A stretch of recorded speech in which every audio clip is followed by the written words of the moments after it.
மாபெரும் மாநாட்டை தலைமையேற்றி நடத்தி கொண்டிருக்கும் எனது குரு கணியர் ஐயாவை பாதம் தொட்டு வணங்குகிறேன். இன்னைக்கு குரு பெயர்ச்சி. அந்த குரு பெயர்ச்சியிலேயே நம்ம அருமையான யாகத்தை ஐயா வச்சிருக்காரு.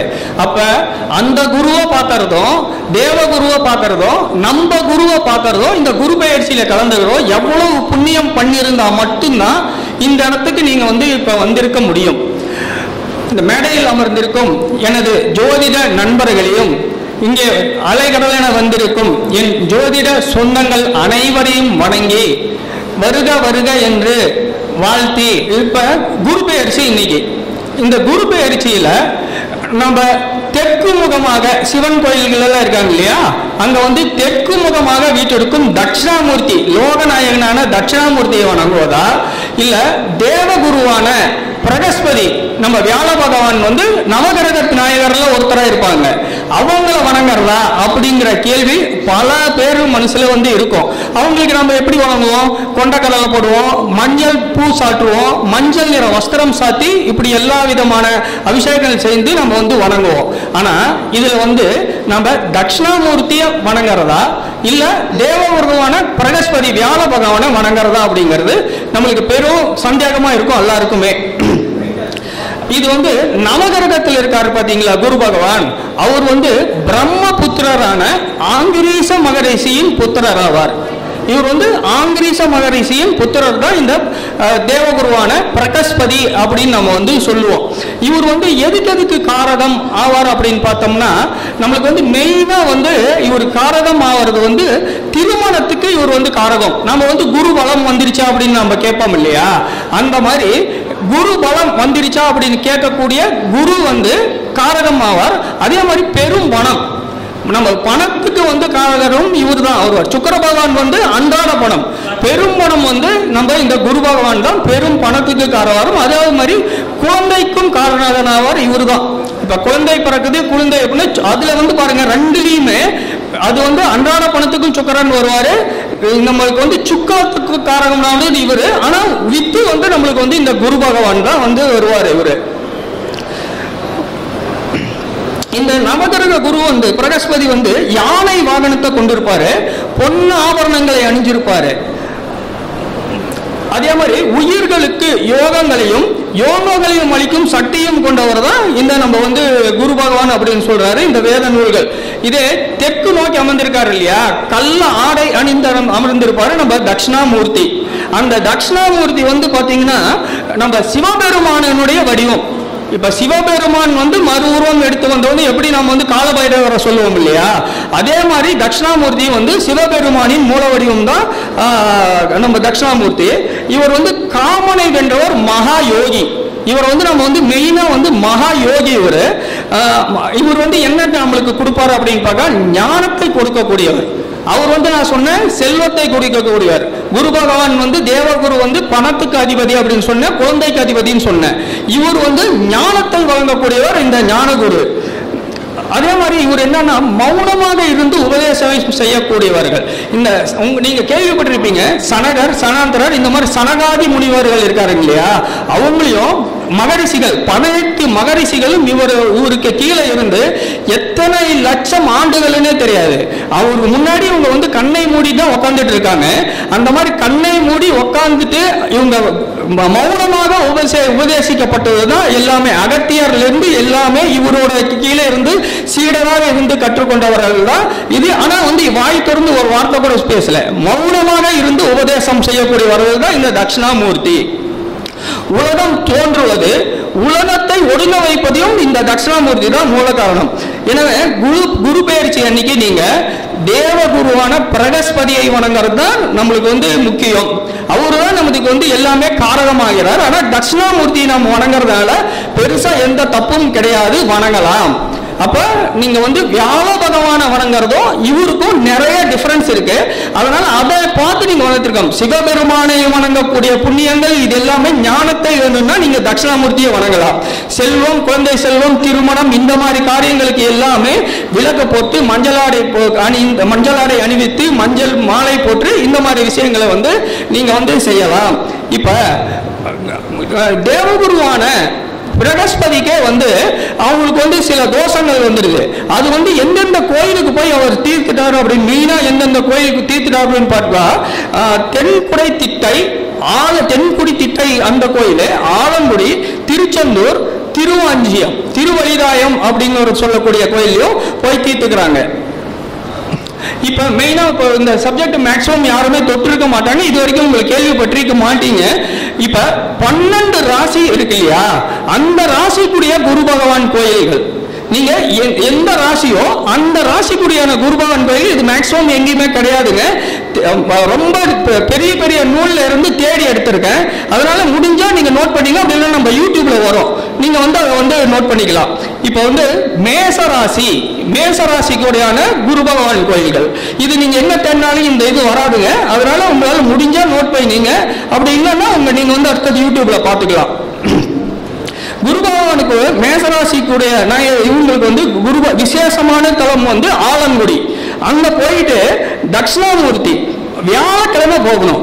வியாழக்கிழமையில வந்து 24 முறை நம்ம வலம் வந்து 24 தீபம் ஏற்றணும். 24 முறை வலம் வந்து 24 தீபங்கள் ஏற்றி மஞ்சள் ஆடை அணிவித்து முல்லை மலர்களால் அர்ச்சனை செய்து குருபகனை வழிவிட இங்க அனைத்து தோஷங்கள் இருக்கு இல்லையா, மேசராசிக்கு உண்டான அனைத்து தோஷங்களும் நீங்கி வாழ்வில் எல்லா செல்வங்களையும் பெறறதுக்கு நீங்க இந்த ஆலங்குடி குரு பகவானை வியாழக்கிழமை போய் வழிபடுறது மிகவும் முக்கியம். அடுத்தது வந்து ரிஷபராசி. ரிஷபராசி வந்து தென்குடி திட்டை. இங்க வந்து இறைவனுக்கும் இறைவிக்கும் நடுவுல வந்து ராஜகுருவாக இங்க மட்டும்தாங்க இருப்பாரு. இவர் பாத்தீங்கன்னா ராஜகுருவாக அறிவித்து வருகிறார். இங்க இது வந்து எந்த கோயிலுமே இந்த ராஜகுருவை வந்து நீங்க பார்க்க முடியாது. இந்த கோயில மட்டும் நீங்க ராஜகுருவாக பார்ப்பது தனி சிறப்பு. இந்த இது எங்க இருக்கு அப்படின்னு பாத்தீங்கன்னா தஞ்சாவூர்ல இருந்து ஒரு 10 கிலோமீட்டர்ல இருக்கு தென்குடி திட்டை. அடுத்தது வந்து மிதுன ராசி. தக்கோலம்ங்கிற ஊர்ல ஜலநாதீஸ்வரர் அப்படிங்கிற கோயில்ல இருக்கிற தட்சிணாமூர்த்தி, அங்க வந்து குரு பகவான் வந்து தட்சிணாமூர்த்தியாக அருள்பாலிக்கிறார். ஒவ்வொரு கோயில பார்த்தீங்கன்னா குரு பகவானும் இருப்பாரு, தட்சிணாமூர்த்தியும் இருப்பாரு. இங்க குரு பகவானே தட்சிணாமூர்த்தியாக அருள்பாலித்துக் கொண்டிருக்கிறார். இவர் வந்து வியாழக்கிழமை நீங்க போய் வழிபட்டீங்கன்னா இந்த குழந்தை செல்வம் தடைப்பட்டுட்டே இருக்கு இல்லையா, நீங்க வந்து மிதுன ராசிக்காரங்க மட்டுமே இல்லைங்க, மிதுன வேற ராசிக்காரங்களும் இந்த குழந்தை செல்வம் தடைப்பட்டு கொண்டிருக்கிறவங்க போய் இங்க வந்து வழிபடலாம். நீங்க மிதுன ராசிக்காரர்கள் வீட்டில் ஒரு வாரம் தங்கி இருந்துட்டு வந்தாவே குழந்தை செல்வம் இல்லாதவர்களுக்கு குழந்தை செல்வம் கிடைக்கும். இது மிகப்பெரிய ரகசியங்க. நம்ம ஐயா மட்டும்தான் இதை வந்து சொல்லுவாரு. அதே மாதிரி இந்த கோயில போய் நீங்க குழந்தை பாக்கியம் கிடைக்கும். சுகப்பிரசவம் வேணும் அப்படின்னா இந்த கோயில் கர்ப்பராட்சிகாம்பிகை கோயில் ஒன்று இருக்கு, அந்த கோயில போய் நீங்க வழிபட்டாலும் சுகப்பிரசவம் நடக்கும். இந்த கோயிலுக்கு போனாலும் உங்களுக்கு வந்து சுகப்பிரசவம் நடக்கும். இது எல்லாமே ரொம்ப முக்கியங்க. நீங்க ஜோதிடரா இருந்தா நீங்க வரவங்களுக்கு இது கொடுத்தீங்கன்னா அவங்களுக்கு வந்து இப்ப நிறைய பாத்தீங்கன்னா இப்ப வந்து எலக்டிவ் சிசேரியானே தான் போறாங்க. நீங்க வந்து இந்த மாதிரி கோயில்ல இந்த மாதிரி போய் வழிபட்டு வாங்க அப்படின்னு கொடுக்கும் பொழுது அவங்களுக்கு வந்து சுகப்பிரசவம் இது வந்து பெரிய விஷயங்க. நீங்க இது அவங்களுக்கு வந்து கொடுக்கறது வந்து இது பெரிய விஷயம் உங்களுக்கு. அதே மாதிரி கர்ப்ப காலத்துல சில பிரச்சனை வந்துட்டு சீக்கிரமா களையிறது இந்த மாதிரி விஷயம் எல்லாமே நடந்துட்டு இருக்கு இல்லையா, அதுக்கு வந்து இந்த மாதிரி தக்கோலத்தில் இருக்கிற ஜலநாதீஸ்வரர் கோயிலுக்கு நீங்க வந்து போயிட்டு வரலாம். அதே மாதிரி இங்க வந்து பாத்தீங்கன்னா வித்தியாசமான கோயில்ல இங்க வந்து காட்சி தராரு. அதே மாதிரி ஆண்களுக்கு இல்லறத்தில் இருக்கக்கூடிய பிரச்சனையும் தீர்க்கக்கூடியது இந்த கோயில்.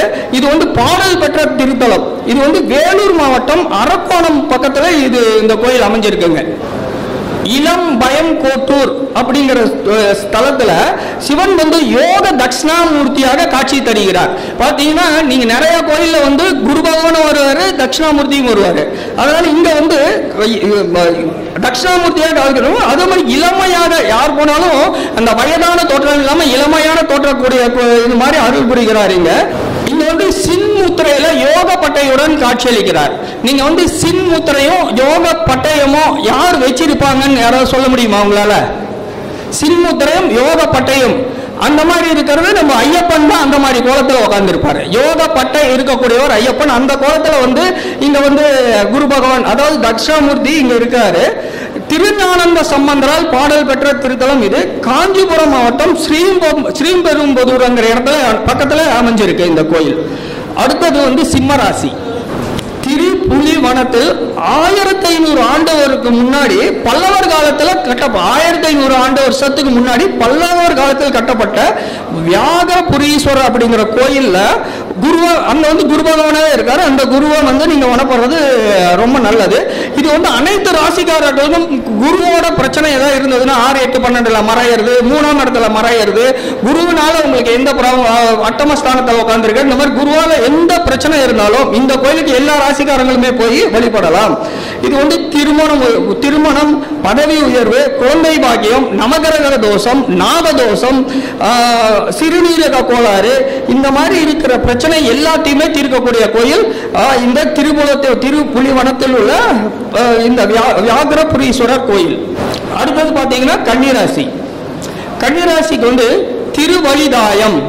இது சென்னையில் இருக்கிறவங்களுக்கு எல்லாமே தெரிஞ்சிருக்கும். பாடியில் இருக்க இந்த கோயில் இது என்னன்னா, இது பெரிய புண்ணிய ஸ்தலங்க. இது நம்ம ஊர் பக்கத்திலேயே இருக்கு அப்படிங்கறதால நம்மளுக்கு பெருசா எடுத்துக்கிறது இல்லை. ஆனா இது பெரிய புண்ணிய ஸ்தலம். இவங்க திருவழிதாய சுவாமி ஜெகதாம்பிகை கோயிலில் அருள்படும் குரு பகவானுக்கு மஞ்சளாடை சாற்றி முல்லை மலர்களால் அர்ச்சனை செய்து ஏற்றி வழிபட்டால் அனைத்து தோஷங்களும், இப்ப இந்த தோஷம் அந்த தோஷம் இல்லை, அனைத்து தோஷங்களையும் நீக்கக்கூடிய கோயில் இந்த திருவழிதாயம் கோயில். அடுத்தது துலாம் ராசி. பெரியபாளையம் அருகே சுருட்டப்பள்ளி, எல்லாருமே கேள்விப்பட்டிருப்பீங்க. இந்த சுருட்டப்பள்ளியில் இருக்கிற அபூர்வமாக இருக்கக்கூடிய அலைக்கடலை கடைந்த பொழுது திரண்டு ஆழகால விஷத்தை உண்ட சிவபெருமான் இங்க திருநீலகண்டராக சுருட்டப்பள்ளியில் பள்ளி கொண்டிருக்கும் காட்சி எல்லாருமே நீங்க சிவபெருமான் லிங்க வடிவத்தில் பார்க்கலாம், நின்ற நிலையை பார்க்கலாம். இங்க பள்ளி கொண்ட கோலத்தில் சிவபெருமான இந்த கோயில பார்க்கலாம். இங்குள்ள குருவை நீங்க வணங்கி வர வாழ்வில் எல்லா வளங்களையும் ஏற்றங்களையும் பெறலாம் நீங்க. அடுத்தது விருச்சிக ராசி. புளியரை சதாசிவமூர்த்தி திருக்கோயில். இங்க சிவனையும் தட்சிணாமூர்த்தியும் நேருக்கு நேரா ஒன்னாக தரிசிக்கலாம். சதாசிவமூர்த்தி இங்க சிவனையும் தட்சிணாமூர்த்தி ஒன்றாக கோயில். இந்த கோயில் திருநெல்வேலி மாவட்டம் செங்கோட்டையிலிருந்து 8 கிலோமீட்டர் அந்த இடத்துல அமைஞ்சிருக்கு. இங்க போயிட்டு இங்க நெய் விளக்கு ஏற்றி வழிபட உங்களுக்கு சகல சம்பத்துகளும் சேரும். அடுத்தது தனுசு ராசி. ஒரே ஸ்தலத்துல 7 குரு இருக்காங்க. தனுசு ராசிக்கு மட்டும் பாத்தீங்களா, அது ஒரு குருவோட வீடு.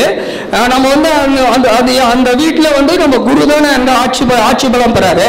அதனால அந்த இதுல பாத்தீங்கன்னா 7 குருக்கள் எழுந்துள்ள சப்த குருஸ்தலமாக விளங்கும் உத்தமர் கோயில்ல போய் வழிபடுவது மிகவும் அவசியம்.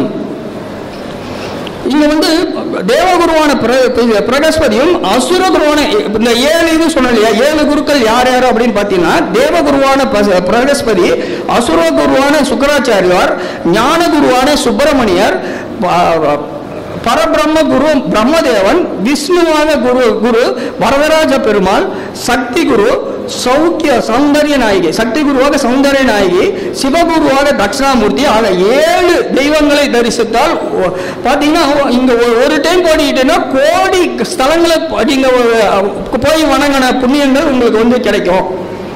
இது திருச்சியிலிருந்து 15 கிலோமீட்டர் தொலைவில் உள்ளது இந்த உத்தமர் கோயில். அடுத்தது மகர ராசி. இது கோவிந்தவாடி அகரம் அப்படின்னு சொல்லுவாங்க. ஸ்தலத்தில் 6 அடி உயரத்தில் அழகிய திருமேனியராக காட்சி தருகிறார் தட்சிணாமூர்த்தி. இங்க 6 அடி உயரத்தில் காட்சி கொடுக்கிறார். இது குரு தட்சிணாமூர்த்தி கண்கள் நம்மளை பார்க்குற மாதிரி இருக்கும், பார்க்காத மாதிரி இருக்கும் இந்த திருஸ்தலத்துல. இங்க போய் நீங்க வழிபட்டினா வேலை இல்லாதவர்களுக்கு இமீடியட்டா வேலை திறக்கக்கூடியதும் இந்த மாதிரி விஷயங்கள் எல்லாமே உங்களுக்கு நல்லதா நடக்கும். இங்க வியாழன் மற்றும் ஞாயிற்றுக்கிழமை இங்க போய் நீங்க வழிபட்டீங்கன்னா நல்ல புத்தியில ஒரு நல்ல தெளிவும் காரியத்துல வெற்றி கிடைக்கணும் அப்படின்னா நீங்க போய் விளையலாம். கல்வியில் சிறந்து பசங்க கொஞ்சம் கல்வியில எல்லாம் கொஞ்சம் மந்தமா இருக்காங்கன்னா இங்க போய் நீங்க வழிபட மிகவும் நல்லது. அடுத்தது கும்பராசி. இது பிரசித்தி பெற்ற ஸ்தலமான தியாகராஜ கோயில் இருக்கிறாங்க இல்லையா, அதுக்கு பக்கத்திலே திருவரியூற்றோருக்கு வடக்கு நோக்கி காட்சி தராரு. இங்க மூலவராக தட்சிணாமூர்த்தி இருக்காரு. இவரது பீடத்துக்கு கீழே நீங்க பாத்தீங்கன்னா 18 மகரிஷி இருக்காங்க. இங்க ஒரு உற்சவராக தனியாக வடிவமும் இருக்கு. இங்க குரு பெயர்ச்சிக்கு இது மிக விசேஷமாக இங்க எல்லா பூஜைகள் புனஸ்காரங்கள் எல்லாமே செய்யறாங்க. இங்க போய் இப்ப நீங்க வழிபட்டு வந்தா உங்களுக்கு சகல தோஷங்களையும் நிவர்த்தி பண்ணக்கூடிய ஸ்தலம் இது. அடுத்தது மீன ராசி. கையிலேயே மயிலை மயிலிய கையிலை அப்படின்னு சொல்லக்கூடிய மயிலாப்பூர் கபாலீஸ்வரர் கோயிலில் இருக்கக்கூடிய தட்சிணாமூர்த்தியை சென்று வழிபட்டு வருவது, அதுவும் தீபமேட்டி மஞ்சளாடை சாற்றி அவருக்கு மஞ்சள் புஷ்பங்கள் முல்லைப்பூக்கள் இது எல்லாமே நீங்க போட்டு வழிபட்டு வந்தீங்கன்னா வாழ்வில் சகல சம்பத்துகளும் பெற்று வாழ்வில் வெற்றியுடன் வாழலாம். இங்கு வந்திருக்கும் அனைவரையும் வணங்கி விடைபெறுகிறேன். நன்றி, வணக்கம். வாழ்க வளமுடன்.